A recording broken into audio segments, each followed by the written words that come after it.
মা যদি বেশ্যা হয়, আর কিছু বলার নাই আমার, মা যদি বেশ্যা হয় ওই মায়ের পায়ের নিচে আমাদের জান্নাত। আর কিছু বলার নাই, আর কিছু বলার নাই এখানে। ওই মাকে শ্রদ্ধা যদি না করেন, টোটাল হিসাব। বাবাকে যদি মূল্যায়ন না করেন, এবার আপনি বলবেন যে আমি করব না, সেটা আপনার গাট্টারামি। আপনার গাট্টারামির কারণে আল্লাহর নিয়ম পাল্টায় নাই, পাল্টাবেও না। ওহি হোগা जो मंजूरे खुदा होगा। जोर से कहो ना यार सुभान अल्लाह। তাহলে যারা মা বাবাকে সেবা করেন আল্লাহর ওয়াস্তে, এটা মনে করবেন না যে আমি খাওয়াচ্ছি, বরং আপনি আল্লাহর কাছে শুকরিয়া করবেন, মাওলা আমার সেই জান্নাতের সেবা করার সুযোগ তুমি আমাকে দিয়েছো, তোমার দরবারে লাখো শুকরিয়া আদায় করছি, বলেন সুবহান। মা বাবাকে কখনো বর্ণনা করা যাবে? মা বাবাকে কখনো হেয় চোখে দেখা যাবে? এবার মা বুড়ি হচ্ছে, কাঁসবে তো?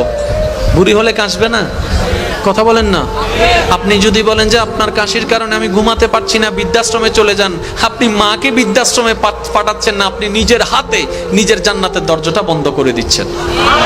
আল্লাহর ওয়াস্তে জিনিসগুলো একটু মাইন্ডে রাখার চেষ্টা করবেন, বুঝার চেষ্টা করবেন। আল্লাহ আমাদের সবাইকে বুঝার তৌফিক দান করুন।